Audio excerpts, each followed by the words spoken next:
Thank you. Actually, prepared for that question.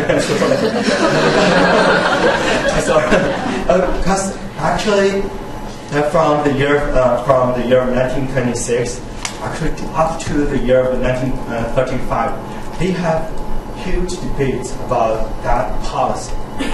But because I did not mention some background or the connotation of the policy, actually by the year of 1926 and 1928, when both Xu Tian and Wang Chunhui tried to urge the judges to join in the Kuomintang party, they actually kind of come out to their deep concern about the fate of the judges and the court, because by that year it's less than 1,000. They want to protect the judges and the courts. They actually, on the other hand, they want to re-revolutionize those judges. They actually revolutionize the judges. By saying re-revolutionize, so they try to urge the judiciary to rely on that kind of. By that time, the Kuomintang party is revolutionary. They want the judge to depend on that party. They can survive. Because by the year, just as you said, the lowest point of the government, they really lack any state capability to do anything. But because the judiciary sooner or soon, this political agenda is to carry out the judicial reform, to roll back the extraterritoriality rights from the foreign powers. So they want to protect that. That's the kind of reason they actually that's just from the archives. They want to protect them. They want to re-revolutionize those judiciary, so they can have the shared Kuomintang's revolutionary spirit to really carry on their political agency, rolling back the territorial rights. So that's my answer. Right, so we're going to hear from a judge now. Go ahead. I have three questions. The first one is definitional question. I might misunderstand your talk, but if I misunderstand, just correct me. The first one, you said that I think you suppose that judicial independence equalizes with the judicial activism. But I think that judicial independence is the relationship between judiciary and executive. That's we usually think. And judicial activism, we usually think from the textbooks. We think that's the relationship between judiciary and legislature. So I saw on your slide, you equalize these two notions, but I think it's a little bit different. And this is my first question. And the second one, you mentioned that the building a new state through judiciary, you said the 司法立国. And I'm wondering, does this contrary the separation of power? Because we didn't say that judiciary is not the supremum. Yeah, it's not the supremum of the government. If we say about the separation of power, every executive and judiciary and legislature, they have their independent power, and they should be separate. But this doesn't mean that judiciary are the highest power. Yeah. And the third one, you mentioned that judge is political, and judge joined the KMT party, Kuomintang party. And I'm wondering, can judge join certain political party? Does it violate the neutral and unbiased principle?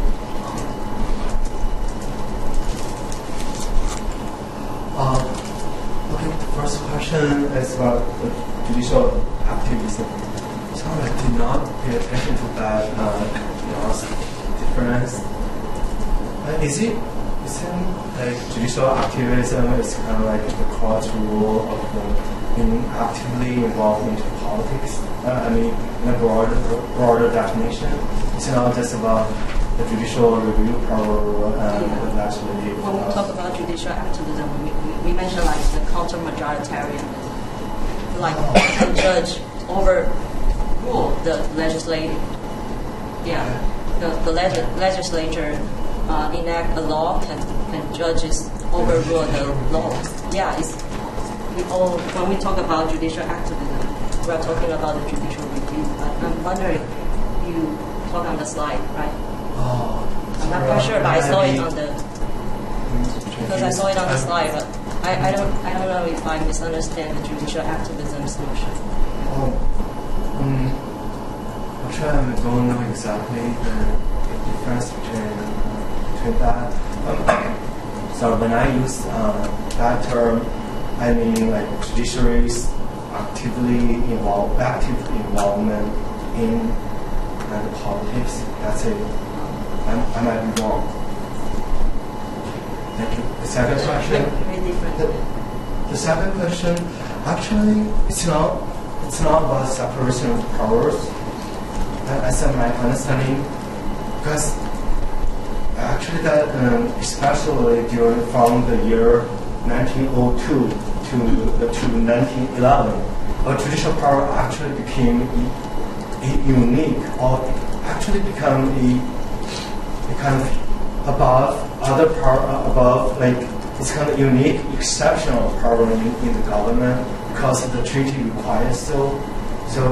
And by the time China does not have the republic, and that's why also, yeah, you are right. Maybe that's separation of powers ideas that really drives the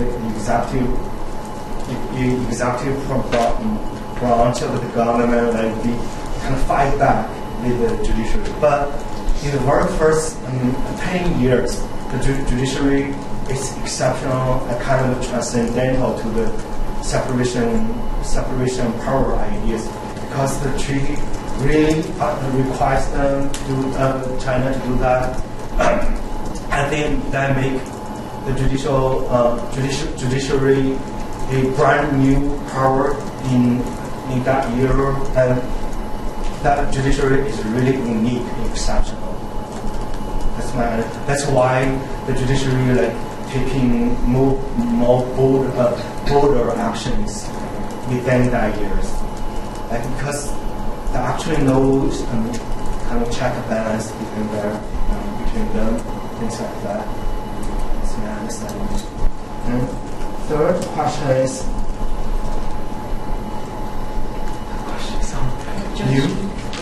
Judge joined the KMT party. Neutrality. Actually, in the year of 1913, the first president of the Republic of China, because he really believed that the judge is dangerous, the court and judge is dangerous. He did a decree to require to mandate like every judge should be neutral. They want to depoliticize the court and judges, and the other side of the meaning is we want to really to weaken the judiciary. And by the year of 1926, that's the first time the judiciary picks up the politicization idea again. They want to be strong. That's why from the year of 1926 to 1935, the national debate about whether or not the judiciary should join in parties. They actually have huge debate on that. But as you see, that they actually institutionalize the policy for the judges to join the parties from the 1930s up to now. I mean, in mainland China. Judge, was your question a normative question? I mean, should judges? Yeah. Does it as a normative matter? What do you think about judges? Definitely not. Definitely not. So does Chinese judge still can join the party? They have to. Party right now. Now they have to. Still. Not all of them. Yeah, not all, but they mostly because I'm on the graduation time that when the courts come in our law school, they ask for candidates to join. They will say, "Oh, maybe better be Communist Party members." So it's voluntary, not forcible, right? Just wondering.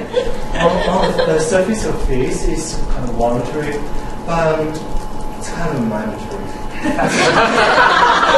If you are not party members, you just slip off. You slip off. You cannot go through the entire process. But my understanding is, even though that, because everyone is political party members, that might be different from what we understood the first generation judges in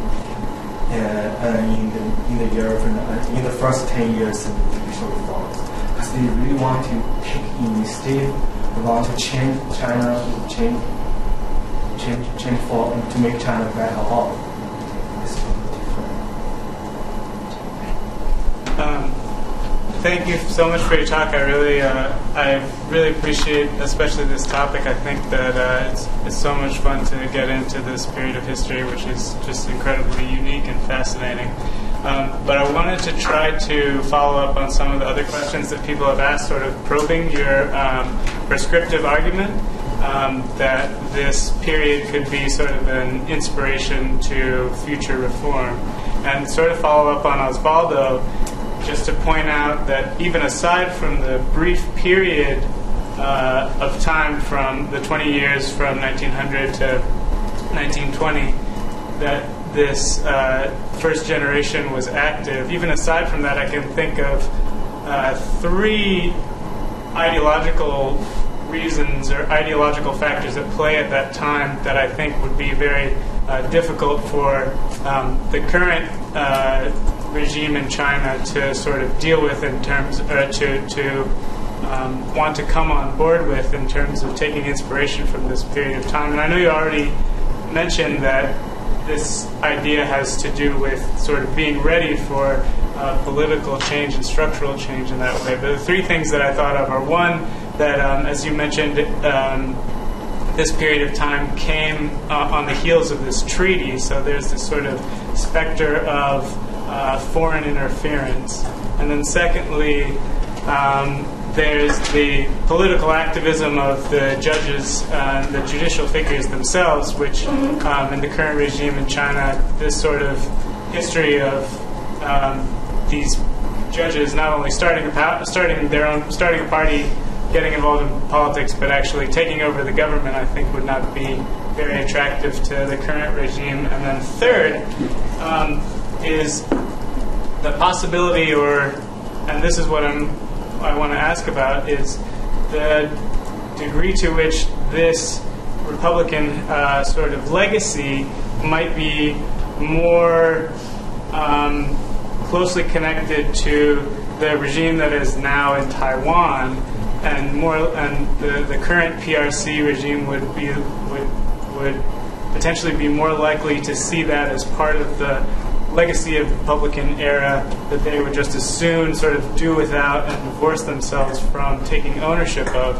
And so in regards to that, I wanted to ask you about, and I'm sorry if this takes us beyond the scope of what you've been looking at, but I wanted to ask you to what extent you might have come across any inspiration or ownership of this period of judicial strength in Taiwan since then, because in the narrative that you told, we took our turn from judicial power into this sort of politicization very early on in the Republican era, at a time when that was also asserting, you told us that the Republican government, which then went over to Taiwan, it was their judiciary that was sort of subjugated in this way. And so, since I don't know anything about the judiciary of Taiwan today, I wondered if you might happen to know anything about the way that evolved over the years, whether that might be a helpful model one way or the other for the PRC right now. Thank you so much. Actually, I have the next project is really focusing on Taiwan judiciary. That's my first two projects. Actually, first past project and now a current project really focus on 1912 to 1949. And now I'm kind of having interest, and also I'm prepared to do another project on Taiwan judiciary. Actually, I'll be focused on Taiwan's judiciary from 1970s to 1920s. Because I also have, because that's like you just mentioned because only if we take the first part, like first segment of the Republican era, with Taiwan, what Taiwan has been going through with their judicial experience, and put together for us Chinese, like as a whole, as an entirety, like we can learn more from the Republican tradition. So that's totally great. So hopefully I can work out my project can work out. I can give you more answers. Actually, really, I'm going to do that project. Seriously. Thank you. Okay. Thank you very much, Zhaoxin. This is really very important that what you're doing. It fills in the gap in the study of Chinese laws. But that period is overlooked, is neglected by many legal historians. So I think your work is very, very serious, and also it's very informative. But this will be suggestions for you rather than questions for you to answer. What your is was raised. First is that you portray that institutional reform in that period as a response to the pressure of foreign countries as a result of these treaties. But I don't know if, at that time, in fact, there are also domestic factors. What are those domestic factors that affect this capacity of because at that time the treaties also required the Chinese government, first of all, to abolish those barbarous punishments. That was a major concern. And the capacity for the trials or establishing modern types of judiciary that may not be a major concern, it seems to me. There are a lot of other things going on at that time. So definitely people like Wang Fei and Xu Jing, all these people, as you noticed, nationalists. They were responding to the foreign pressure. At the same time, they were also doing something else. And if you take into consideration what happened before them, that was the reform by the Qing government, Qing Formation and Xinjiang. So, domestic factors, that is something that I would like you to add. The second point is, you portrayed this series of reforms as unlinear development. But at that time, China, as Frank pointed out, had a very weak central government. At the same time, there were a lot of regime changes, right? After Yuan Shikai, there were like Sun Yat-sen, Yuan Shikai, and then there were others, right? Including Zhaoxin and others. So I wonder if the regime change had any impact on this judicial reforms and slides and so on. So probably it would be better for you to discuss this judicial reform or judicial strikes in the context of general legal reform in China. As another point I want to emphasize is what lessons can we actually draw from this episode of Chinese? It seems to me that I guess probably the questions that are raised here is not very clear, and I don't think that your conclusion that the Chinese justice president can do, because adoption is because the first generation of judges in China I guess that is not a good logic. People did probably previously 50 years ago. It was very successful, but I mean not successful at present. So you might want to look at that.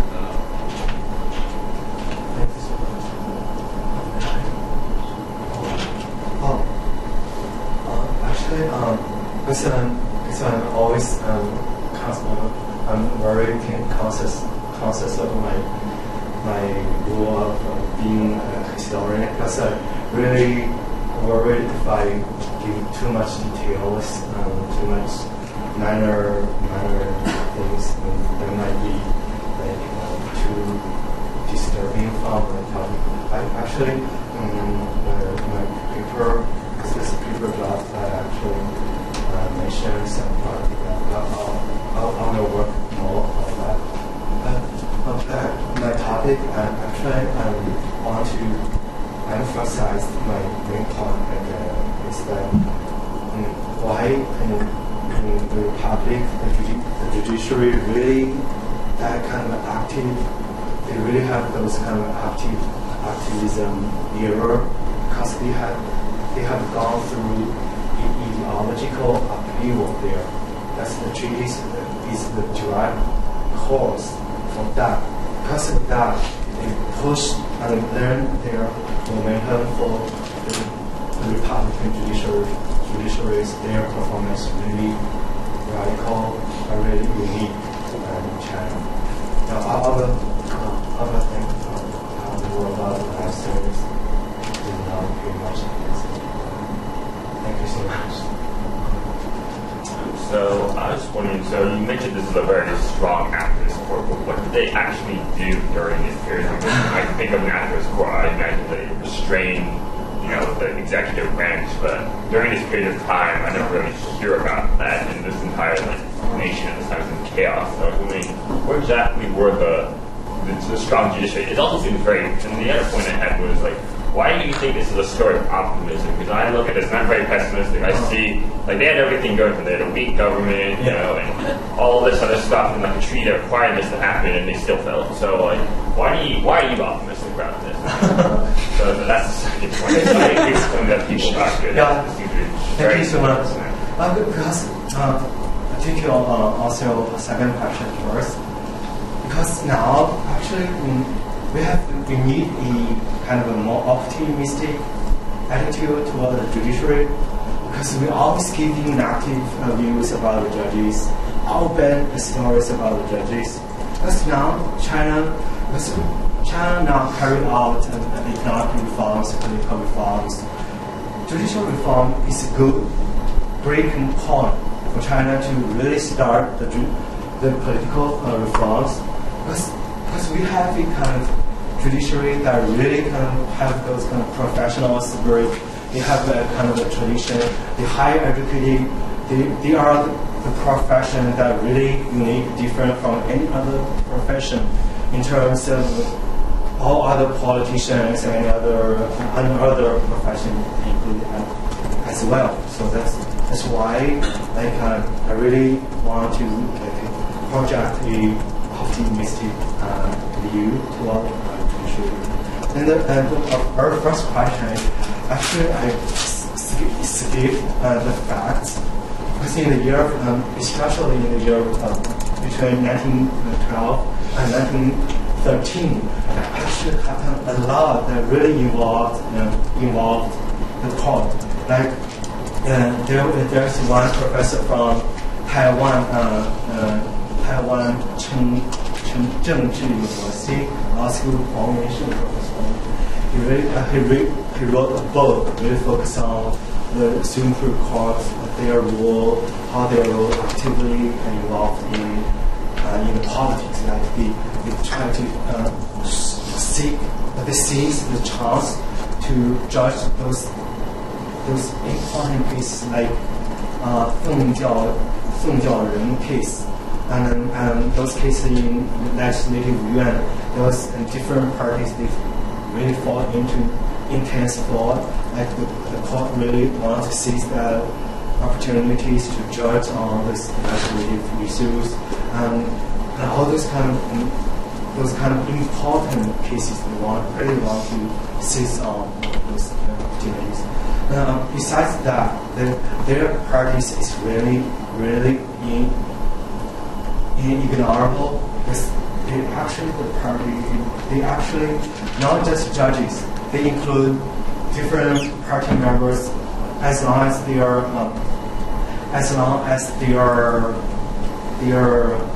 have law background, they include them in. They actually have a strong party membership.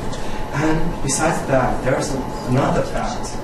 Wu Pingfang and Wang Chonghui in the year 1912, they are the two persons whose name were associated with the biggest number of parties. Sorry, how to say that? Like Wu Pingfang, he belongs to 11 political parties.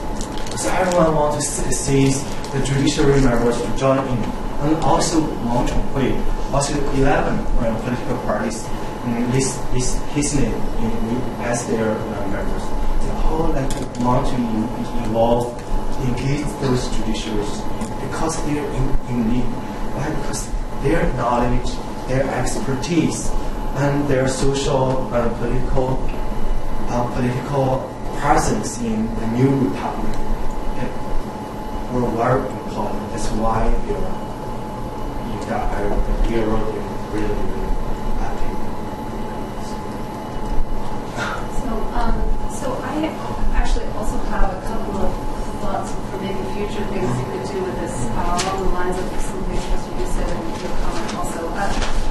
So if, you don't have to answer this now, but if you could show that they had a judicial theory or some ideas about judicial interpretation and weren't just about, their project wasn't just about grabbing power for themselves, I think they would come across as a more sympathetic model. There's a whole literature and kind of political science of the courts, mainly in the U.S. but also in Japan and elsewhere. So this sort of says all of judging can be explained as just judges trying to get more power for themselves, either increase the influence of the courts, so there can be more judges, so they can get better salaries, so they can get better positions. And in a sense, your story sort of feeds into that, because the only things you told us about these people is that they wanted more judges, more money, more salaries, and that they were using foreign influence to promote themselves. So if you could show that they also, and also this is the period of legal realism in the United States and Moscow Conduct. So if there is a way you could show that there's a larger theoretical project behind this, I think it would have even more academic theoretical impact than history. And along the same lines, I was wondering if you could, again, maybe not now, but at some point, tell us a little bit more about how we should feel about this disturbing story of foreign influence. So I've never encountered a treaty before that says we have to execute 2 people as part of. That's quite shocking to me, and it doesn't sound very good. And yet, in your story, it seems to be the beginning of this very positive. And so I'm just thinking in terms of all that literature in post-colonial legal theory that talks about how. The European powers imposed the legal system on other societies, and therefore created this class of crony bureaucrats who were basically more allied with the West than they were with people locally. And that's standard literature. So, is your story a critique of that story? Is it an example of that? What should we think about the foreign influence? And also, that makes me wonder, how should we think about all of these rule of law projects from the West coming to China now? Thank you so much. Actually, I haven't thought about that. This is a treaty, the 2 judges, their deaths was included in the treaty. That's really bad to me. It's kind of national shame, because it's really national shame. Because our national shame. That's our national shame. But because of that incident, they kind of input those kind of strong nationalism, the sense of nationalism. On the one hand, like they really want to carry out the reforms, like they follow the treaty, treaty rule.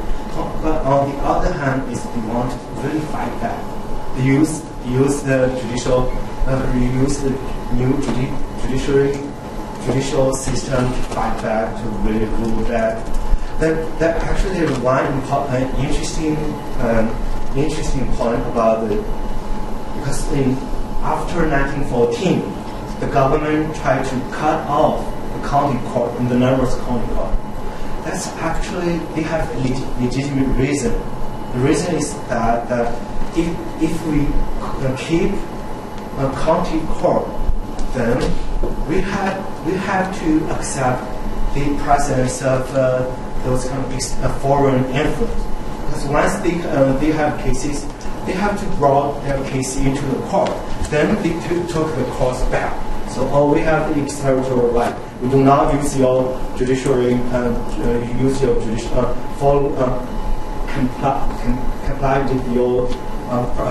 judicial power. But their legitimate reason is like, let the magistrate do that. Doing that, by that way, they cannot influence to give bad impacts on our judicial system. That's kind of fighting back. And also the influence the post-colonial system. Okay. Thank you. Okay, so last question then. I don't know, this might sound very sweet, but I wanted to know how are judges selected, and if they are and if they are selected by the executive power, isn't this doesn't the selection process hinder their drive to be more independent? In that, if I select you and you behave X, Y, Z, then I can't prevent you from doing certain things, like cutting a budget, for example. So I was just wondering if that selection process hinders their power. Actually, I brought with me the picture. That's the Judicial Committee for Selecting Judges. That's around the year of it must be after the year of 1914. In China, back to that time, actually, before 1914, actually they have not a formal committee. They select judges. Like if someone teach law courses in law school, like for 2 more years, can be accepted as judges. If you are already working in the law court as judges or prosecutors or some kind of a related judicial job, if you pass a selection test, you can be accepted as judges. So things like that. We actually have that. Then after the year, definitely after the year of 1914, when the Ministry of Justice set up a regular judicial commission for selecting cases, for selecting judges. So, did I answer the question? Kind of, because the commission is separate by the Ministry of Justice, which is part of the executive arm. So basically, the executive. Actually, that's something unique in Chinese judicial process. Actually, the judiciary in the United States, prosecutors does not belong to judiciary. At least it does not belong to judicial officials. But in China, it does belong to judicial officials.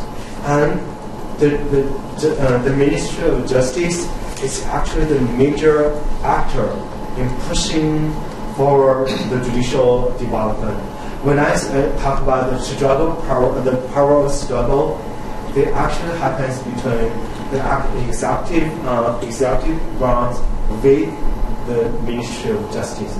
And the reason is very simple, because the Ministry of Justice is unique in China because they assume the political agency building the China, like to rolling back the territorial rights, even though it belongs under those kind of executive bureaucracies. All right. Well, we could go on for a long time. But the good thing is that Zhaoxin is right downstairs. So if you have questions, you can continue the conversation. I hope you will. Thank you.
I don't want to try that all you can eat at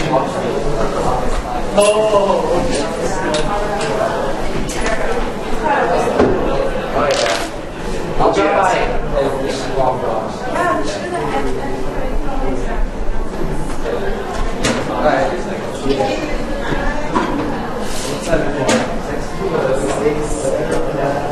Yeah, I mean, I finished Kendall like by 4.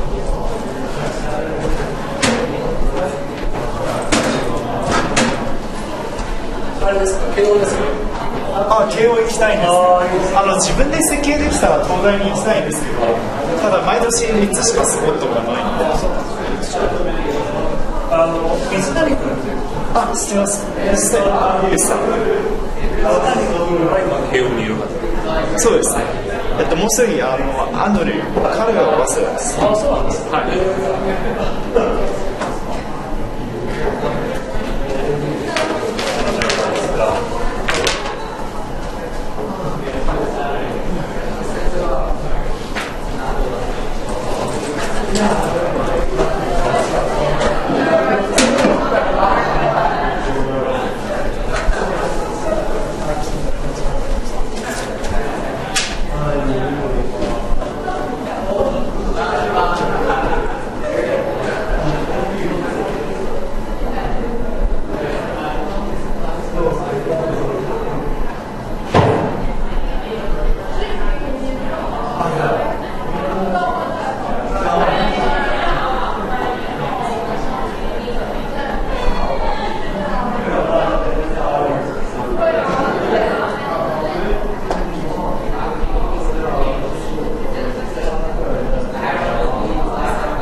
Oh.